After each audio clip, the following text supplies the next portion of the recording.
Welcome to the One Mindful Minute, your very oasis of daily well being in the busy world. You may already know you have the power to transform your world, but have you fully tapped into it? In this podcast, I'll share how to unlock the power to enhance your life through the art of living well. With insightful interviews and guided practices, we'll uncover the secrets to inner calm and wellness. It is time to tune in and transform. Hello and welcome to this episode. And I want to welcome my friend Sarah Ivy, whom Hi. I've been in touch and been friend with since 2019 or 18? Yeah. Something like that, Oh right? my God, it might have been 2018. Was it 18? 19? 19? Something like that. One of the two. It was right around there. Yeah. Yeah. Sure. Oh my gosh. I have to have Sarah come on to the podcast on this episode because we have been talking throughout the years here and even met in person after we initially meet each other in 2019. And her life have changed so much. Now I'm referring to you in front of me as a third person because I want to build this so the audience know why do we have this woman talking on the podcast, along with me, of course, another woman who is on the same journey, a quite similar journey, not exactly the same, but your journey, Sarah, has been so inspiring, and all the shifts and changes that you have been going through all these years, you have been mindfully and super aware of what needs to be shifted and changed and the actions that you have been taking. So I thought I want to have you come and share. And it's so hard to get on your schedule. I'm complaining a little bit here because of this shift and change, this massive change that you've been having in your life in just a recent time has been packing into your schedule, whatever it is that the positivity that's have been shifting in your life. So tell us a little bit. Now, some people may be curious who you are, what you are up to at the moment, and why should they listen to you? I mean, they should listen to you because you're my friend and you're an interesting person. Anyway, go ahead. Well, we'll start with I'm friends with Fawn. That's step one. No, but my name's Sarah Ivy. I'm a filmmaker, producer, director. I live in Venice Beach, California. I've worked in the entertainment industry for years. I had a shift out of the entertainment industry for a few years into boxing and fitness and health and wellness. And now I am back in the film industry, and it's been a roller coaster. These last probably 5 years since we've met have been a massive shift. And it wasn't one big shift. It was a lot of different shifts. So yeah, I think that's what we're going to dive into. So let me know when you're ready. Yes, let's get started. What would you say is the first thing? I know we talked about this, but I want you to re-deliver the message now that it's kind of public versus just you and I talking casually. I guess so. I think the big thing is like, what are these shifts? Why do they matter, I guess? And why does mindset matter around all of it? So when we met in 2019, I was still in entertainment. I was working at a development company. I was very unhappy. I didn't have the life I wanted. I just felt like I wasn't in the right space and I didn't feel aligned. And I was competitively boxing in the amateurs, and I leaned into it. I loved it. I really enjoyed it. I've been an athlete most of my life. So for me, it was still a natural extension. And I was pretty good at it too. So it was really cool. So in the fall of 2019, I left my job, and we can dive more into that if we really want to, but I did leave. And I think it's one of the best choices I ever made in my life. And I just focused on myself and my health and my wellness and creating a life that I wanted. And that led me to, I was going to change my life over into fitness, health, wellness, and boxing for as long as I could. You don't get to do that typically forever as like a competitive boxer. But I was like, my plan was to enjoy the years that I could with that. And then I was going to like build out something with health and wellness. And I was figuring that out. And at that point, I'd gotten jobs teaching. I had private clients and multiple studio classes that I taught. I worked at like 6 or 7 different gyms teaching. So yeah, I had like a whole career shift. I was getting my personal trainer certification. I was competing a ton over the course of a couple of years. And I was like, I have a plan. This is going so great. And then in spring of 2021, I ended up with a back injury. And there's not a really great big story. There's not one dramatic incident around it. And so I ended up with a lovely doctor. So I did not have to get surgery, but I did end up in physical therapy for over a year. And my doctor's like, you need a plan B. And I was like, yo, doc, we on like plan C, D, E, F, somewhere along the alphabet, much further than B on here. And, and I was like starting to process that. But like, I mean, literally 3 days a week, I went to physical therapy. I went to the gym the other few days. I was out of work on disability.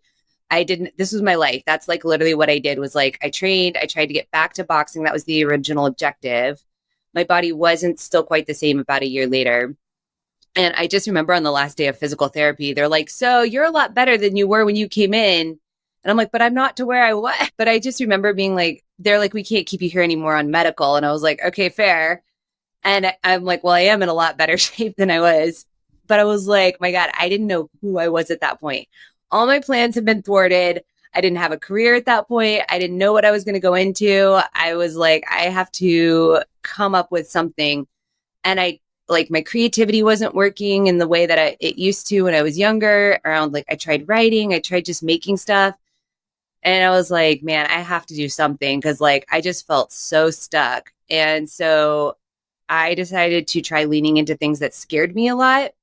So 2022 became kind of my year of doing anything that scared me. So I took some acting classes. Terrifying. I did the even scarier thing of taking improv classes and having to perform. What else did I do? I did voice lessons for myself. I did those privately. That's like probably the scariest thing in the world for me. So I don't know that I'll ever do that in public, but that was something I tried. What else did I do? I went skydiving with my friends. I have some friends that are like really big skydivers. So I went with them. That was kind of right up my alley, actually.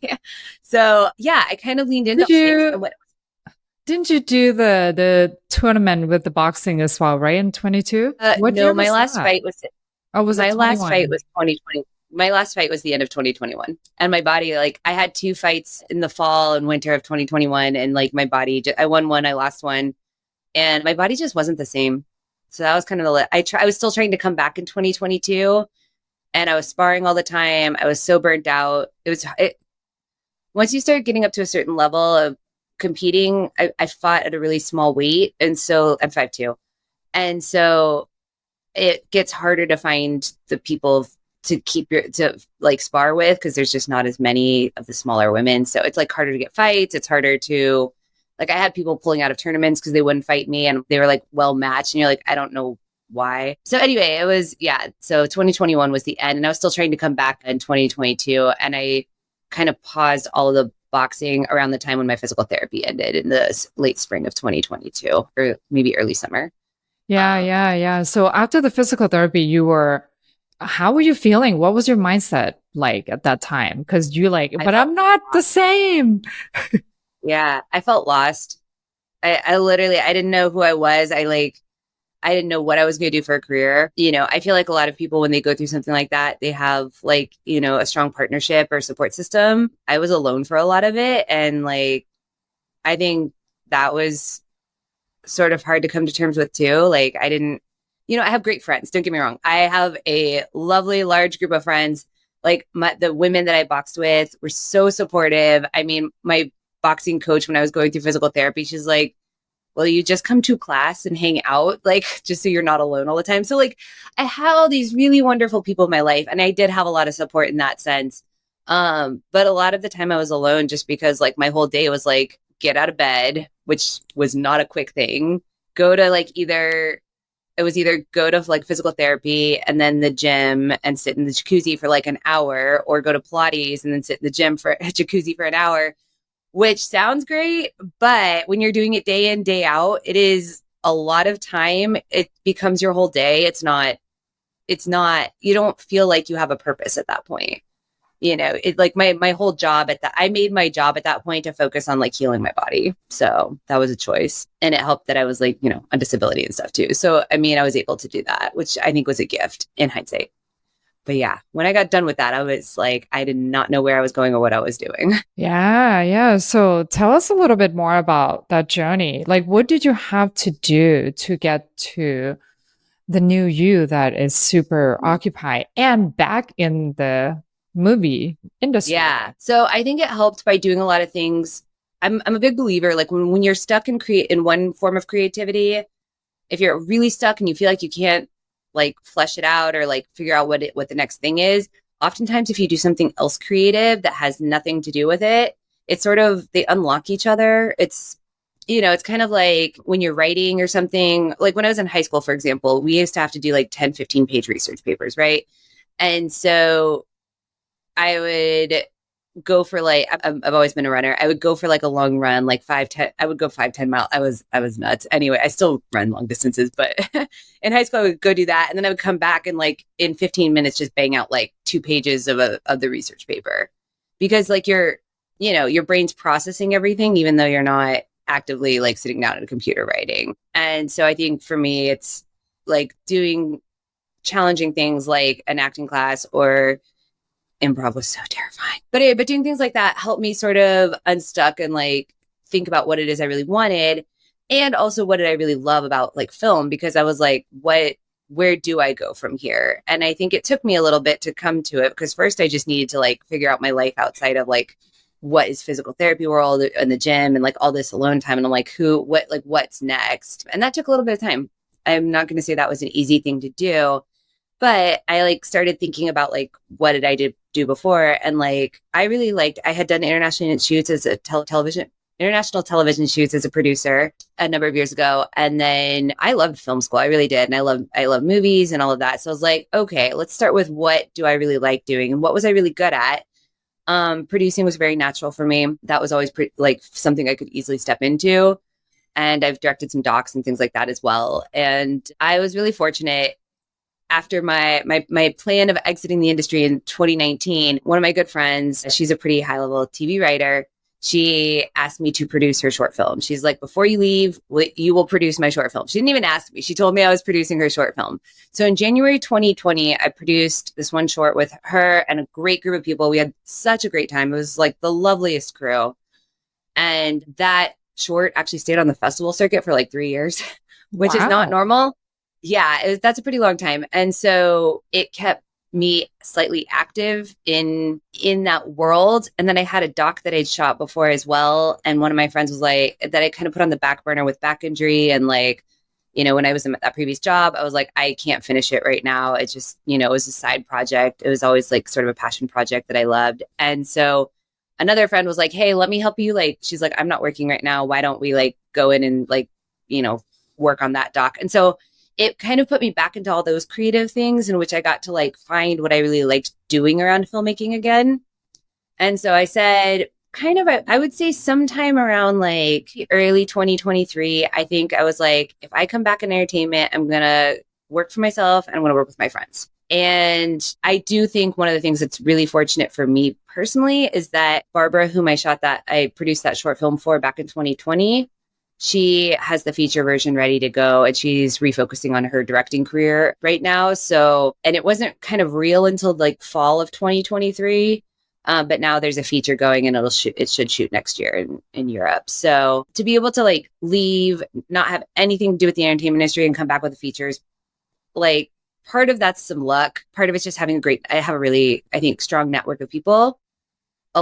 A number of whom went on that sort of like journey with me through boxing and fitness and then like my health and everything too. So I think that part kind of just kept it going. And then just having little projects that like also kind of kept my pinky toe in the pool. So I was never 100% out of the industry really, even though that was the plan. So that's wow. Yeah. I mean, the connection sounds really, really great. I mean, we love to have good connections so we can always be somewhat interconnected to the things that we love all the time, right? I mean, you were just exploring something outside of what you used to, which is the movie, right? And now you're just making your way back. And how did you get back into that now with all your connection, of course? And tell us a little bit more, like what motivated you that this is it? Like, is it one day you wake up and you just kind of like got a phone call from the divine above? Yeah, telling you right? to do this. Not quite for me. It came back in waves. Let's see. I said I would say so. That feature started going in 2023 in terms of it getting momentum and starting to put the pieces together to actually like get it financed and things like that. So that was a great starting point. And then in fall of 2023, Barbara, the writer director, actually put me in touch with another woman who's like a working TV actress who's moving into writing and directing. She had a short film that she wanted to make and she needed a producer. So I actually shot that. I produced that back in January of this year. And that just sort of got me back in kind of the mode of like back on set, back doing all the skills that I've done before. And then having to take on a few new skills that like I didn't have to do when I was producing before. Like, for example, I didn't really have to work with SAG before because I was just given people that was like, that was all taken care of. And so, which is none of it's that hard. It's like, you just get the information, but you start to see where you need to add in like little pieces to build what you're doing back up. And so that just kind of like got me back in the mode and got me excited. And I like being on set. And again, we worked with the nicest crew. Like everyone showed up. They were so lovely. And, it gets you excited when you're in that kind of environment, I think. And that's when I think that's when you start to see the things that are working and not working. I had a friend actually, we had kind of a thoughtful conversation a little while back, a couple months ago. And she asked me the question. She's like, how do you know when you're on the right path versus the wrong path and what you're doing, especially while you are literally recreating your whole life right now? And I said, I guess my feeling is that when things are working, the doors just open. They sort of just fall, like things are not hard. You don't have to push and push and push to get what you want. Not that you don't have to work hard. You do often have to work hard. Like that short, for example, was a lot of hard work. And I'm still finishing it up with Scotty. But like often when things aren't for us, those doors don't open. And we may not want that result, but like if you have to push, push and push, it's probably not the right thing for you or me or, whomever. And so I've kind of been adopting that really into my life. And I think one of the other things that I chose to do as well in the last, I guess, about year and a half now is I've also kind of learned a lot of the tech side of filmmaking in terms of like all the AI work and things like that, which is not everyone's jam, but I think, I think it's going to be part of our filmmaking process down the road. And I'd rather be early into it and learn it as it grows, as opposed to trying to come into it late. So I've really immersed myself in that world too. And what's really interesting is like the AI in the tech world has been very easy, relatively speaking, for me to like learn and grow and move into. And I've met so many great people through it. I think it's expanded my network dramatically. I think it's just, it's let me look at film in a whole new way too, and then given me new tools that I can also create independently as well. So I feel like a lot of it was just opening up to what the opportunities were, even if they didn't look like what I thought they were going to. Yeah, like expect the unexpected. Yeah. I think that's a lot of it. Yeah, go ahead. Oh no, it's okay. Go ahead. I'll give you a question. Give me some direction. So how did you notice that, or when did you notice that your mindset has shifted from whatever it was before that you were feeling down and unclear of the path that you were going, from that physical therapy, that, that last session that you shared, last session of physical therapy, they were like, congratulations, you completed your physical therapy. And you're like, but I haven't feel completed yet, right? To getting back and making movies that you were trying to get out like just a couple years prior to that. Mm-hmm. I mean, what shifted in that mindset? Like where were you in that mindset? And then where are you now, or where are you at that moment? Let's think. Let's see. I started out very lost, but I knew taking action was better than doing nothing and staying in that space. So that's why I did a lot of things that scared me. I think once I was constantly doing and creating, I think that just activated so many opportunities around me. People, I said yes to a lot of things, and I'm still saying yes to a lot of things that maybe like I wouldn't have before. And, or it's like maybe you don't give yourself the time or the opportunity. And like, even I've had a really great summer, for example. And like, one of my friends, she played on tour with Odessa. And she's like, you should come see my show at the Gorge. I'll get you a ticket. It'll be great. And I was like, you know what? Why not? And so I had the ability to do it. I got a cheap flight up to Seattle. And like, when I was in Seattle, I have another friend. She has a summer house up in Seattle. And she's like, you should just come hang out with us on 4th of July. And I did. And it was like the greatest impromptu trip. You know what I mean? And, you know, that didn't necessarily result in like a career thing. But I mean, just to like have that experience and like get that energy. And I think once your energy starts shifting around like saying yes to the opportunities in front of you, I don't know. I think that's where a lot of the shift comes from. I read this book earlier at the beginning of this year called Mindset by Carol Dweck, I believe. And what I loved about it, I think she articulated it extremely well, where there's something about like, you can either live in like a victim mindset where things happen to you, or you can be in control and like choose a direction. And when things don't work, like you don't always get the direction you expect, but you will get a direction, and that's by taking action. And I think that's really been my thing the last, like, probably I would say two years, is taking action. And that has resulted from a lot of different things. Like I have a group of women that we're kind of like in a mastermind together, I guess, if you want. Like we talk on the regular, you know, everything from like career, dating, whatnot, like family. I don't know. It's like a place where I have a place to go have a conversation where I'm like, if I want like something where I'm going to have to like push myself and grow, I know where to go.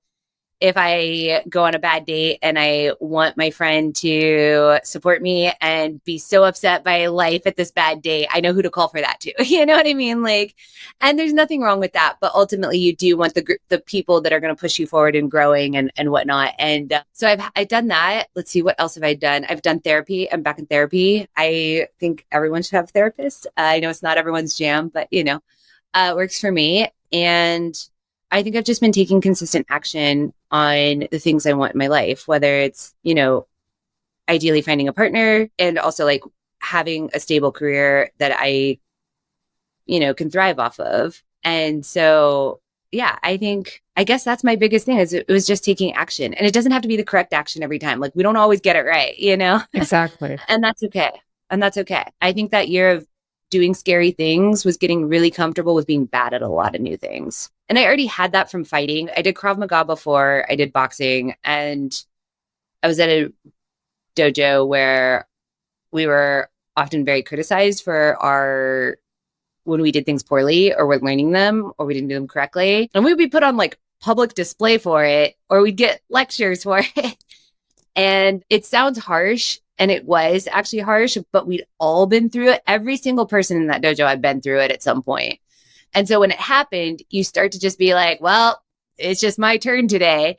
And I think that was one of the times where I just started to learn that it's okay to be bad at something, and like you move on. You start to let it roll off of you in a way where you like, you're not going to be great at everything right away, and that's okay. And then you practice and you get better. And sometimes it's more of a public humiliation like that. And other times it's personal. But I think like, you know, I think a lot of us grow up, especially as women, grow up with a lot of perfectionism, and that we have to be right. We can't mess up.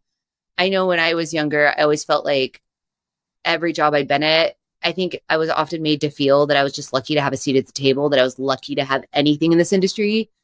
And in reality, I look back and I was like, I was really good at a lot of my jobs. And I don't think that's the mindset I should have had. I think I should have taken, I would have probably taken more risks when I was younger if I could look back and do it over again. Because yeah, if you mess up, who cares? You know, a lot of people who create, it's because they're constantly creating, and not everyone is a success. And that's okay.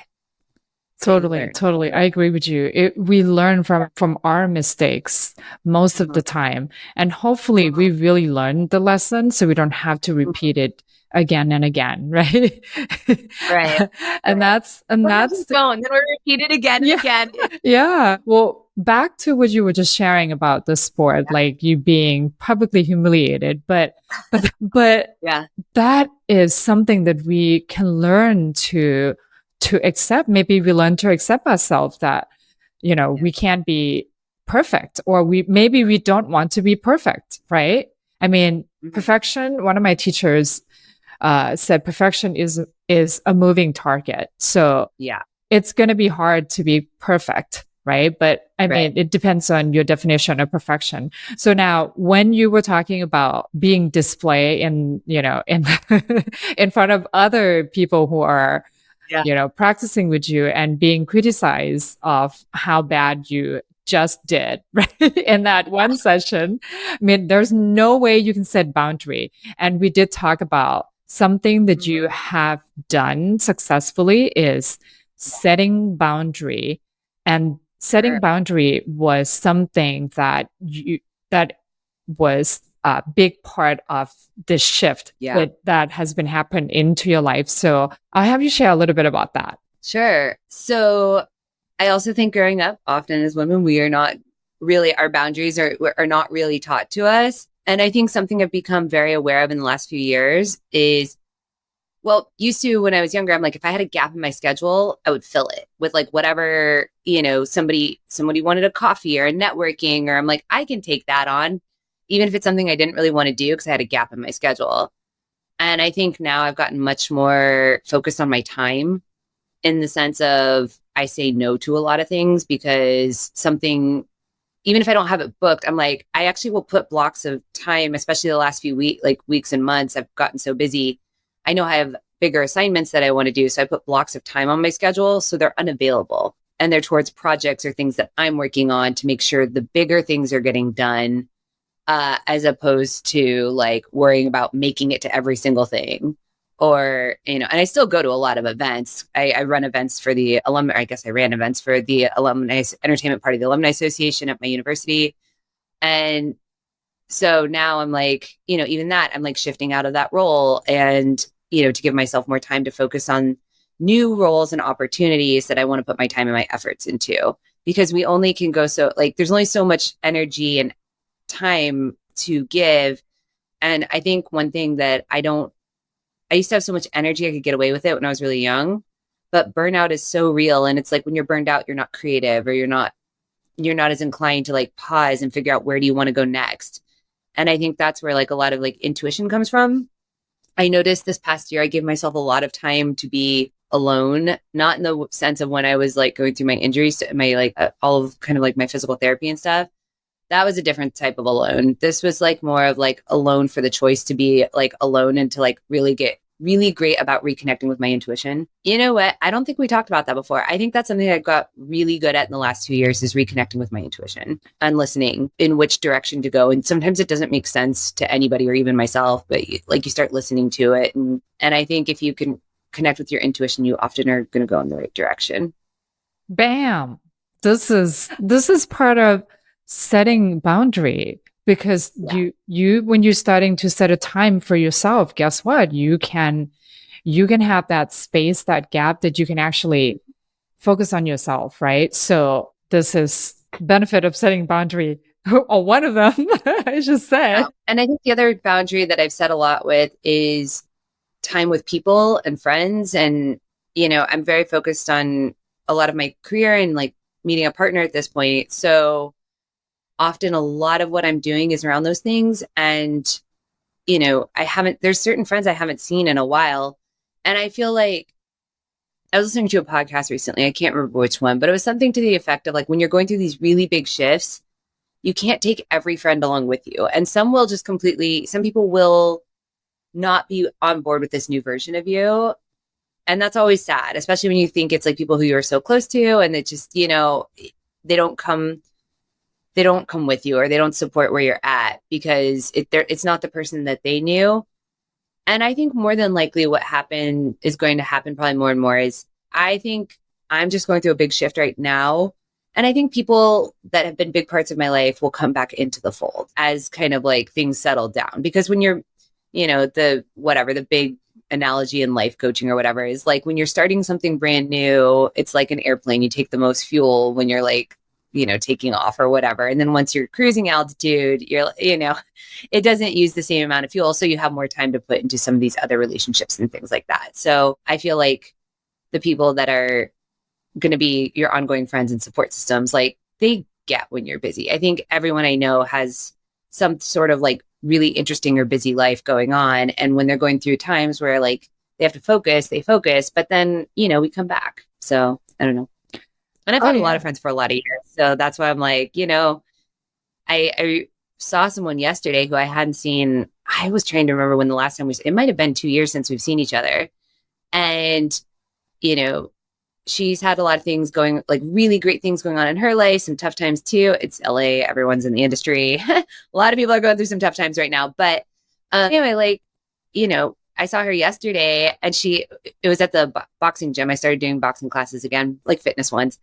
And she came up, gave me a big hug. And it was like, oh my God, I haven't seen you in so long. And it was like this really fun reunion. And we went and had a smoothie after class and caught up a little bit. And I don't know, it was like all this time has passed. But at the same time, like, that's when you're like, okay, here's someone that's just like so excited that I'm back doing things that I love and that I'm like redirecting my life. And I am for her as well. Like it's a mutual thing. So I think in that case, there was no ill will or surprise that there was kind of a gap in terms of when we saw each other, or that we both had to go focus on ourselves for a bit. And now we're coming back together because timing. It's all timing.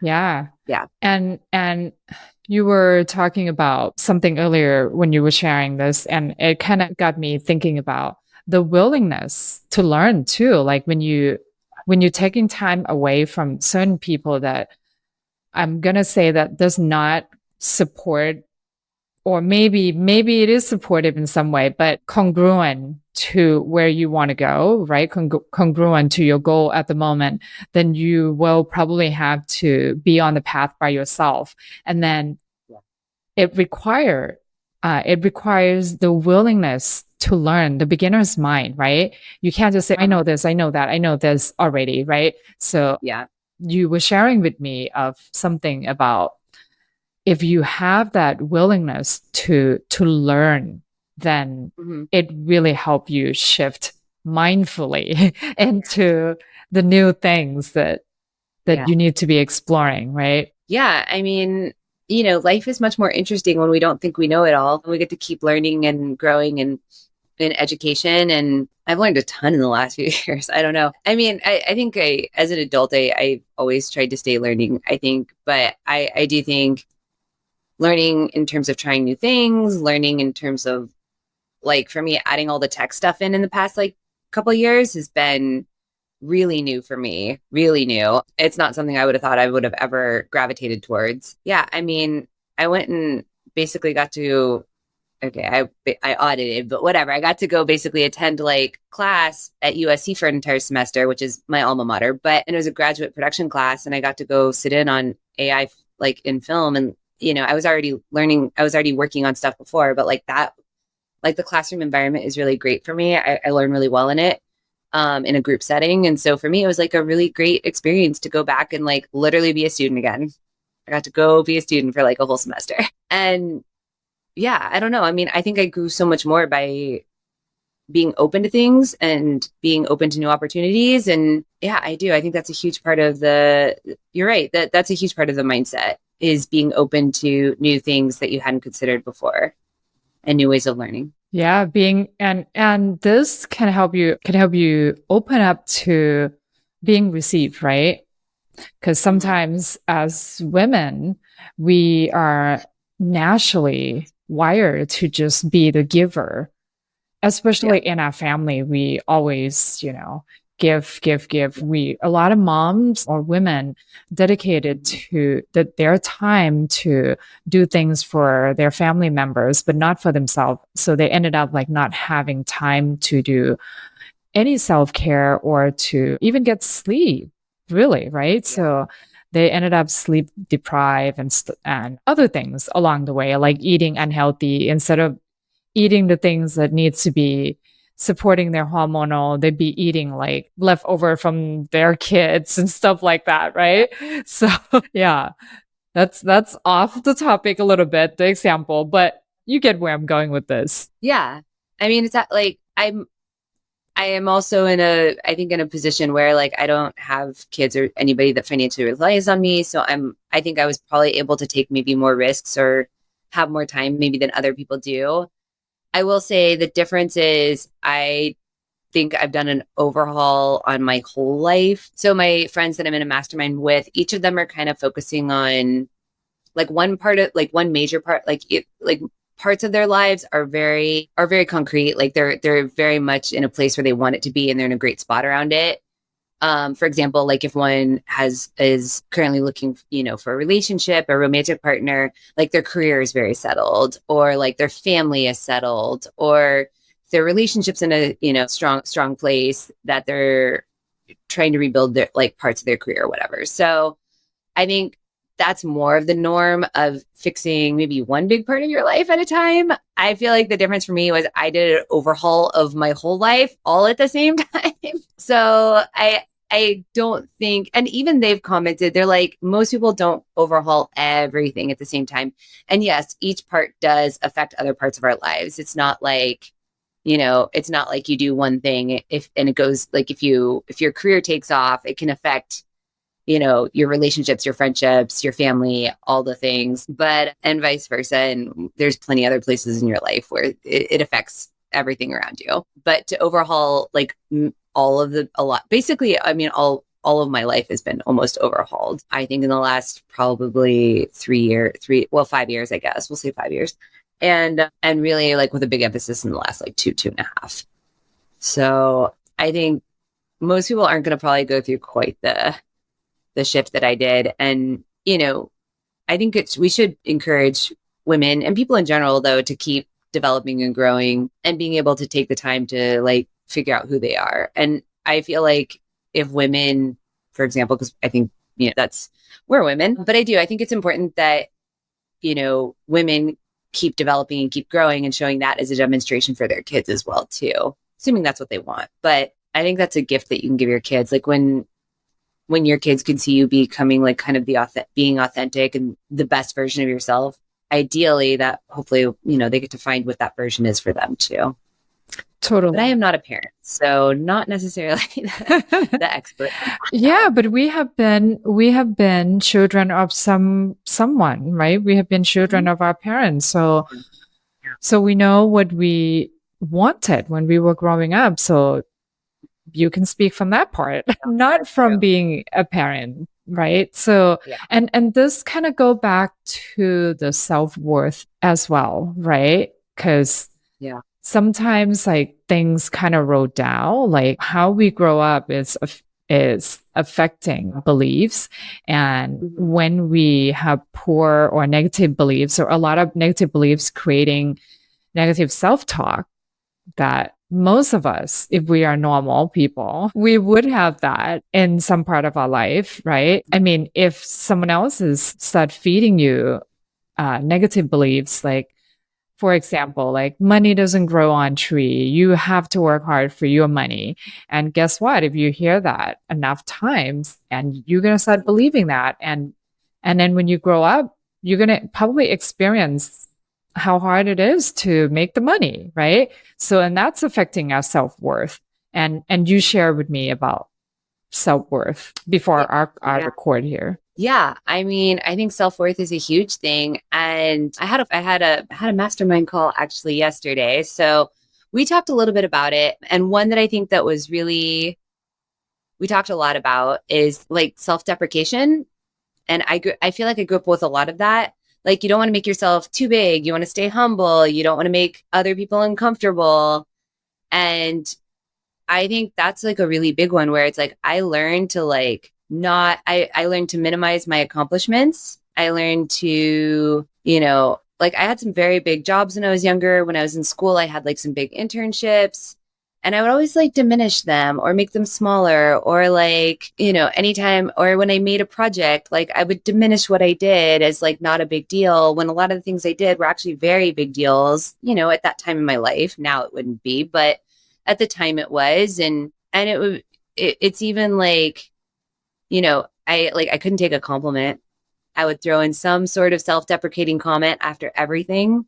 It took me, I don't think it was until I was like maybe 27 where I started actively choosing to say thank you instead of following up with like something self-deprecating around myself.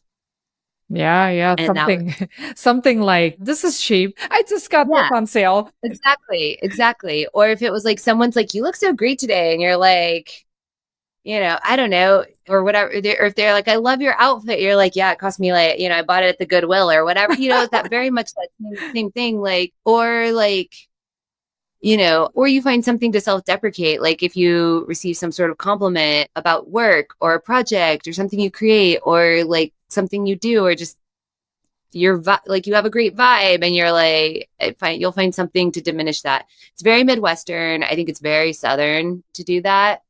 And it does make people, I think, around you more comfortable because you're not too big, you're not too much. And I have noticed that, like, I've had a really phenomenal, like, year, I would say, so far. It's been really fun. I've had a really great summer. I've gotten to travel, do cool things. I went to Cannes, partially, for work. And then I stayed a little traveling for a few days as well around the Côte d'Azur. And, I've gotten to do all these incredible things and I'm just constantly doing incredible things. And what's interesting is, like, I feel like, and I don't dim myself about it anymore. I'm like, yep, that's what I'm doing. This is what's going on in my life. And what's interesting is there are people who are turned off by that. They don't want to, maybe it's, I don't know if it's too much or like, or like, that's not how they relate. If you relate by the self-deprecation, then we don't relate really anymore. And that's okay. Because now it's like, now you're finding your more authentic people who are like, you went to Cannes? That's dope. Either I went to Cannes or like, I want to go to Cannes, or, or they have something else to share that's like, here's this really cool thing I did or I'm going to do. And it almost becomes like a positivity buildup instead of like a tear down. And I think it's kind of how you choose to live. And I think, but it makes a lot of people uncomfortable because they don't relate to you. Hey, if they are uncomfortable, yeah, maybe it's not for them, right? And I'm going to say, like, mindfully is that we don't want to tear anyone down, but we also don't want to keep staying down, right? We may want to be humble, but we do want to have different mindset that support us to keep growing in the direction we want to go. And this is where we know, like, who is in the same boat as us, mindset wise, right? Because self-worth is totally just pure mindset. Like if you feel like you said, when you travel and then some people is like, really? Okay, good. Good, right? Not much to say, but then there's you who's like excited about the new accomplishment, and making someone else uncomfortable is, it's kind of something that you probably don't want to be around. Yeah. I mean, I think it's just naturally you separate, but you have to be comfortable to say, I know not everybody's going to be on board with it. And that's okay. Like, you don't have to win everybody over. I think that is something that I've gotten much more comfortable with as I've gotten older. You just have to. It's like you're not going to be for everybody, and they're not all for you, and that's okay. And I think as you're moving in a really positive direction, you're going to be more on track with people who are also moving in a positive direction. Even if it's not the same direction as you, that's totally okay. And part of it is the external. I was reading a book by Jamie Kern Lima, I believe. And she talks about the difference between self-confidence and self-worth. And self-confidence is the external, like things you do, your accomplishments, it can be like you can do it through like physical, how you're dressed or like take care of yourself or whatever. It can be your career, it can be your financial success, whatever. Whatever those things are, those actions help build self-confidence. But I think like taking action is what builds the self-worth so that you know that you are moving forward in a way that's like authentic and aligned with who you are, and knowing that you're worthy of those opportunities and those chances. And that way, when they do come, you're able to say yes to them. Because I can look back when I was younger, I think I blocked multiple, I know I blocked multiple like opportunities because I didn't really feel worthy of receiving them. And I think that's probably the biggest shift, was like being able to decide that I'm worthy of receiving these opportunities. And that is a huge mindset shift. Yeah. And that one I think has really come around in the last 5 years. I think that is something that is relatively new. I think before, like, I don't think I fully felt worthy of my opportunities. And I think because often it was treated as I was so lucky to even be where I'm at.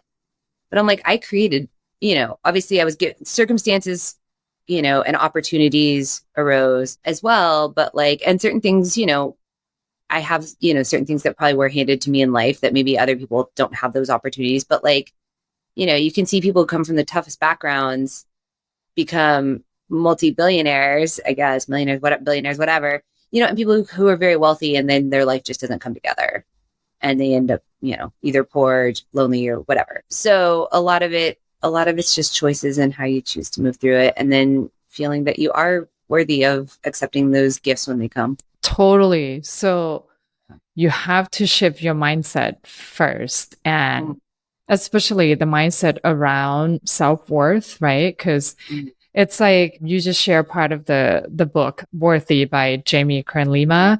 So yeah, she did talk about, the self-confident and self-worth are two different things. And I thought that was really, really interesting when I listened to the book, and I'm like, I never thought of it that way. But now that she put it that way, it really makes sense. You can break it down, and some people can be really confident, but still don't have a lot of self-worth, right? And that can block you from being successful in your journey. Yeah. And it's like, even in, I think if you get to the point where it's like you're really confident in certain parts of your life or whatnot, you're not feeling fulfilled in even having reached those accomplishments. And I think that's what, like, that was what struck me, is like, you do, and whatever part of your life that is, that you're like, I've achieved all these things, and it just never feels like enough. And, one of the things that we talked about, why I even wanted to do this podcast with you, I was like, so often I feel like we hear these podcasts where people are like, and often they're like life coaches or like public speakers and things like that. And I feel like it's a little hard to relate to them because their lives look very different than I think most people's lives. And I know mine does as well, working in entertainment. It's its own beast. But I feel like we always see them on the opposite end, where they're like, they have figured it out. Their life is together. They have a New York Times best-selling book. Like, they're making crazy money speaking and wearing designer clothes. And you're like, great. I love that all for you guys. That is so great. But I do find it a little hard to relate to. And I think as I've been on my journey, I wanted to be able to share, like, I feel like I'm on the upswing and a lot of great things are happening in my world right now, but it's like, it hasn't all come together yet. And that's okay. Like, I am at a point where, like, I'm excited to get up and like experience my days, and I'm excited to like try all these new things. And like, I'm genuinely a very happy person in general. And it's like, it's not all together yet. And it doesn't have to come together. And it's an ongoing, I think the thing that I've really come to terms with in the last 5 years is that it's like, we hear it growing up, but for some reason it's finally sunk in, but like really enjoying the journey and being less worried about the outcome. I think that's where a lot of things have really shifted for me as well, is like really being present and enjoying the journey. That is so beautiful. Thank you for saying that. And because you said this is why we have to talk on the podcast, because it's so true. I mean, how many millions of people are out there in this world, on this planet Earth? And is the people who are successful that we see on TV or we hear their success stories are only the 1% of all of us, right? But we don't know the path that they have walked. We don't know how many times they have cried over, their failures. Like even Jamie Kern Lima in her book Worthy, she talked about she's almost bankrupt. How, like, she was so close to bankruptcy, and that was, that was such a great lesson. Like, she just kept trying until she get to where she wants to be, right? So, and for you to say that, it's not all like beautiful rose petal along the way. There have been so many tears in the last few years as well. And like, I'll share this is like, it's not all together. Like, I'm still in it and I'm still developing. And it's like, I've gotten to have all these really great experiences, for example, this past year. And, there's times when I'm like really lonely when I do it. And like, it's recognizing that it's okay to be sad when you're like having this kind of amazing experience, but that like I'm doing it alone.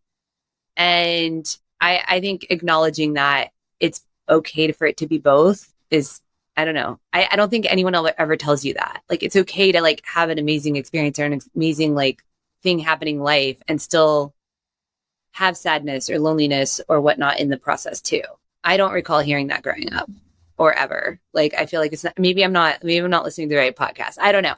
But I do think that's a very real thing. And I think that's why when we talk about it, it's sort of still being in the mess, like it's not all figured out. And like, I do feel like these books often come at you from a very glossy point of view. And they're like, here's this really hard part in my life. And they share stories, which is kind of how all the books and podcasts work, but they're already on the other side of it. So it makes it a little hard to relate to. Whereas like, I'm still going through that part of the process. And I do think there will be kind of an other side of the process of as well, in which those certain things do fall into place for me, but I'm not quite there yet.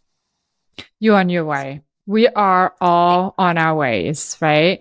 It's just a matter of time, especially so what you said was really, I feel like that was so perfectly shared. And I mean, it's so appropriate for the One Mindful Minute podcast because it is so mindful to be able to pause and see, like I cannot relate to that because I'm not there yet. But you are able to pause and accept where you are actually at. This is reality. And if we can't accept where we're at the moment, how are we supposed to be able to see the reality and find a clear direction for us to move forward to, right? I mean, we're going to be living like in the future, in the dream, and we're not in the present moment. And how are we supposed to give gratitude for the things that we already have or we already accomplished that's in the present moment, because we may or may never have tomorrow, right?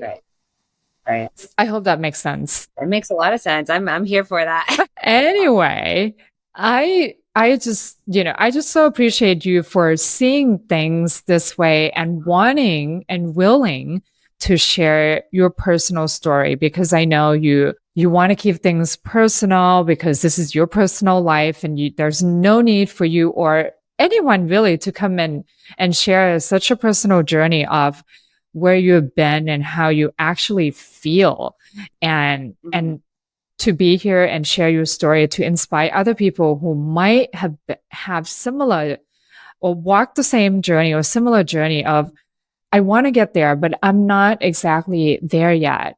So now they can take their time and reflect on what you just shared. It can be lonely. Like sometimes, even if you have a partner and they might not 100% get you of where you come from and where you want to be. Yes, you get support, you get, mental support, but you, the only one who would actually know like where you have been and how you feel at that moment, and to be able to get to the moment where you are at this moment, that you are enjoying your accomplishment.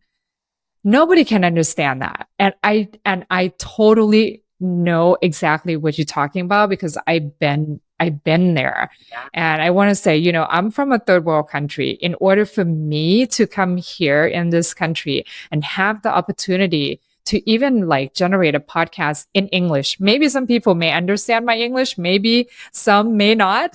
So bear with me, right? And I'm still putting myself out there. I'm still fighting my vulnerability to do this because I want to be able to do exactly the things you're doing right now on this podcast, is to be able to inspire at least one or two people that are tuning in to this podcast, if not more, right? I mean, of course I have bigger goal. I want to inspire like millions and millions of other people who might be on this path, but it takes one individual at a time.